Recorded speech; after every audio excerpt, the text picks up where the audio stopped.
Hello everyone, and welcome to another interesting game from round 3 of the 2013 Candidates Tournament. I thought I'd skip all the way to round 4, but there is still one more game we have to check out from round 3, as the game is really exciting and it's quite masterful. Now, most of you have heard the old saying by Rudolf Spielmann, play the opening like a book, the middle game like a magician, and the end game like a machine. This game is something like that.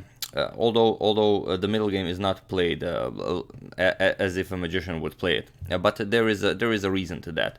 As I've mentioned in game 1 and game 2 from round 3, all the players in every round were in serious time trouble, so such is the case in this game. But you'll see what I mean by this. And it's very interesting that Radjabov goes for a very exciting line of the King's Indian defense, but what doesn't really go his way is that Peter Svider has this position analyzed all the way to move 17.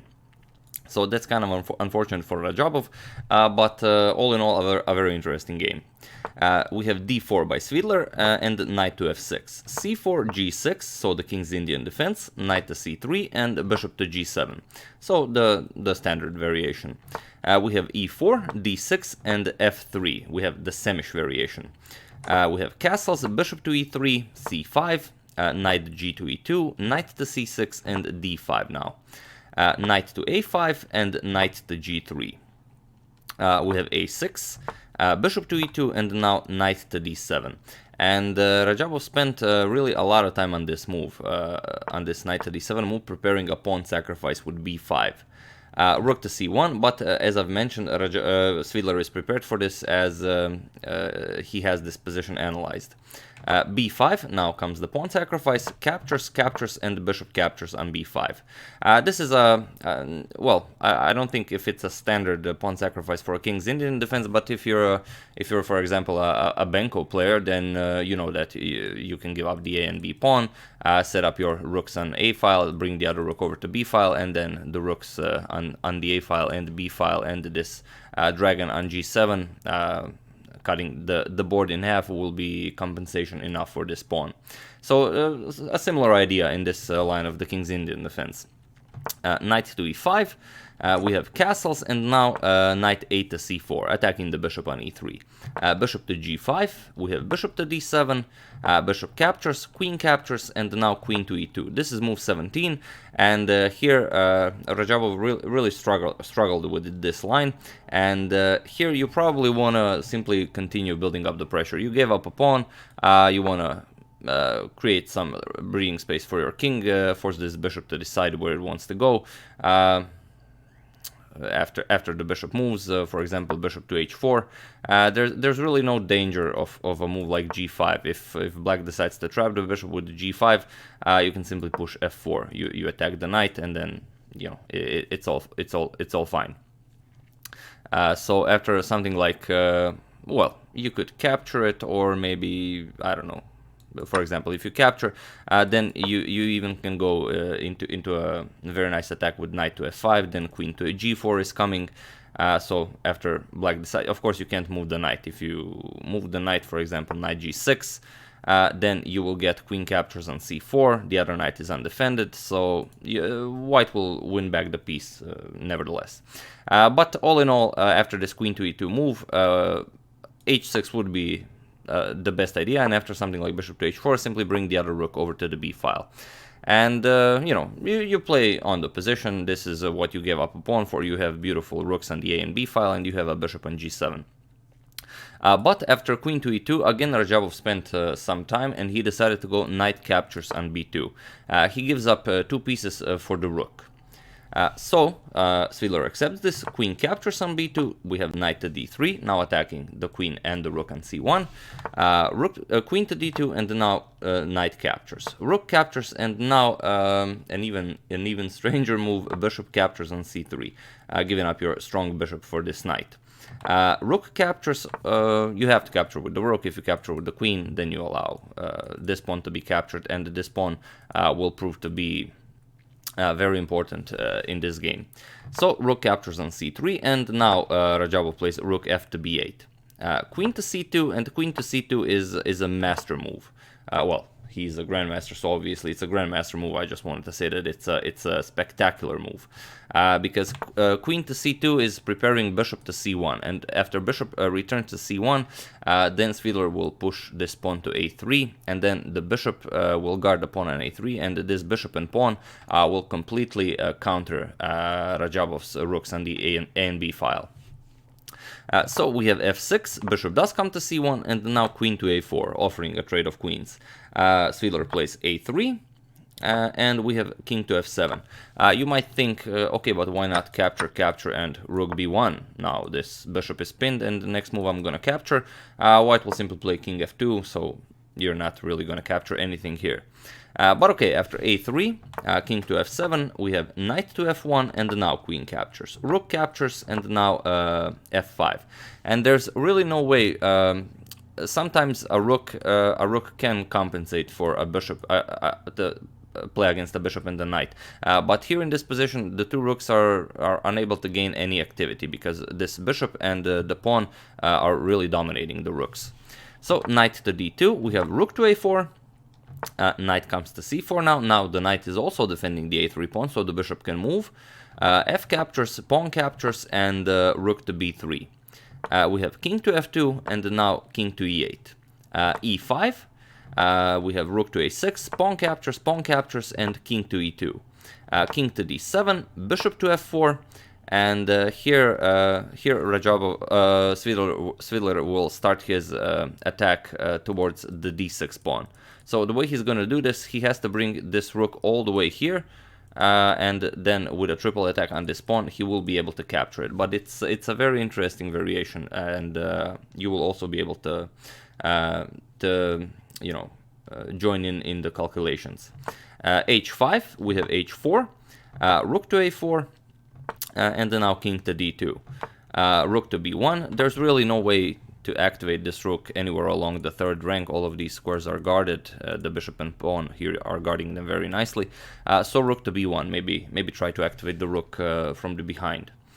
King to c3.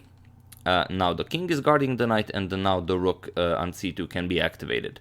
Rook to a6, and now rook to e2. Preparing rook here, and then both of these pawns will be under attack. Rook to d1, attacking the d5 pawn. Okay, white cannot defend this pawn, but he doesn't intend to.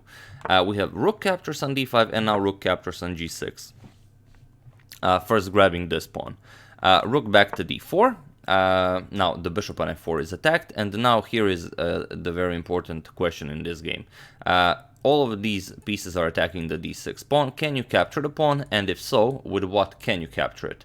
Okay, of course, you will not capture it with the knight, as the knight has to protect the a3 pawn. But if you can capture it, will you capture it with the knight, with the bishop, or with the rook? So here is a nice position for you to analyze.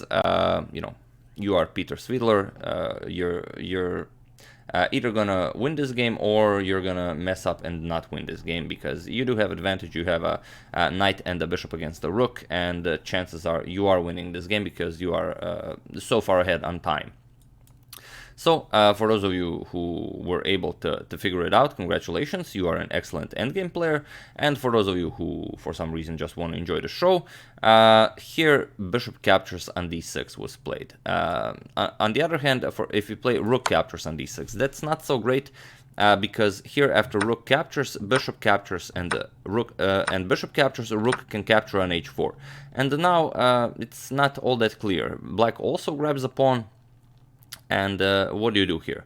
Of course, black will not grab two pieces for the rook, because then white has 3 pawns to 2. That's a winning endgame for white. So rook captures on h4. And now after bishop captures on c5, rook to h2. And now black will simply push his pawn. And whatever white does, simply captures.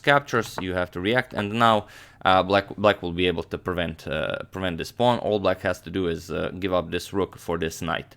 For example, if white immediately starts pushing, then you can simply capture the knight. And after bishop captures, you have the wrong bishop. This pawn has to promote on a light square. You have a dark square bishop, so there's no way for you to win this. The king will simply go into the corner, and there's no way for you to get the king out of the corner. You will either stalemate him, or you'll agree to a draw. So this was a very important moment. In this position, Svidler played bishop captures on d6, which is the correct move. Now you have rook captures on h4.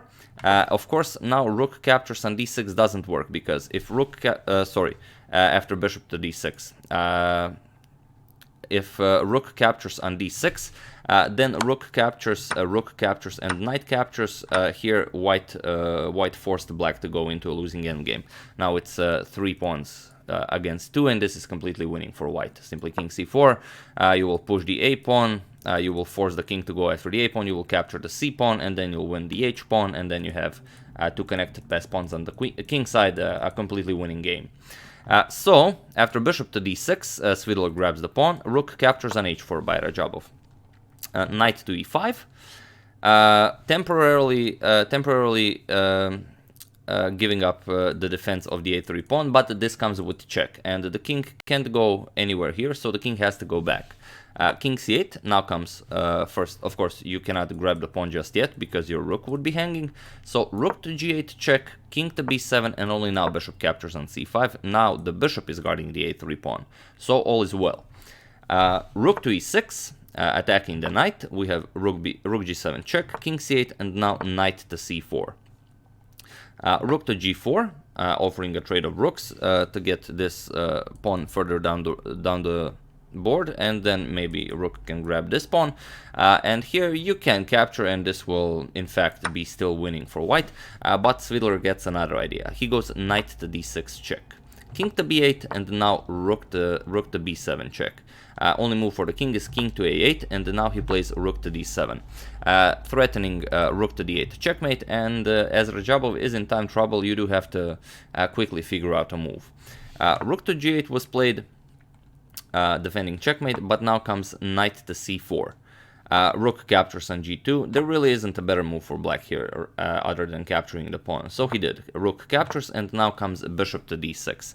Now, as you see, the king has nowhere to go. Bishop is guarding b8. So there's again the threat of knight to b6 checkmate, and there's really no way to stop this other than to give up the rook for the bishop. So Radjabov did play this. Rook captures, knight captures, and now Svidler is up a whole piece, but maybe Radjabov can do something with this passed pawn. He did try. We have h4, rook to h7. Of course, you have to put a rook behind the passed pawn. Either it doesn't matter if you're the one promoting it, or you're trying to stop your opponent's pawn from being promoted. Rooks belong behind passed pawns. That's the rule. Rook to h2, and now king to b4. We have h3.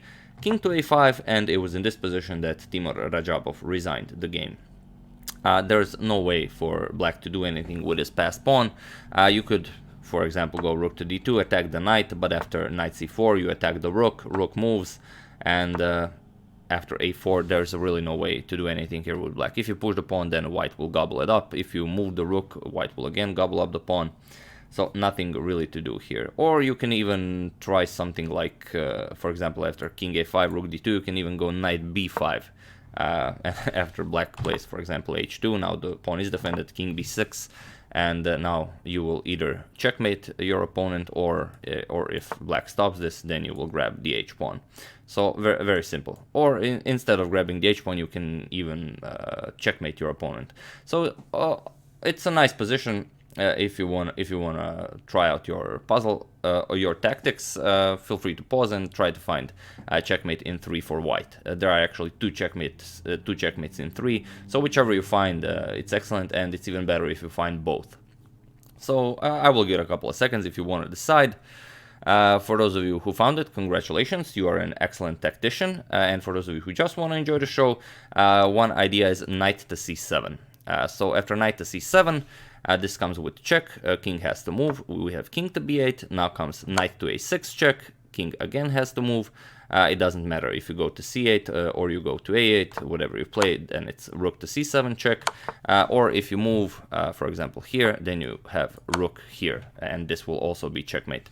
Another idea is after black stops this, instead of going with this variation knight to c7, you can also go rook to a7 immediately with check. So rook to a7 check, king moves, now rook to b7 check, king moves, it doesn't matter where the king moves.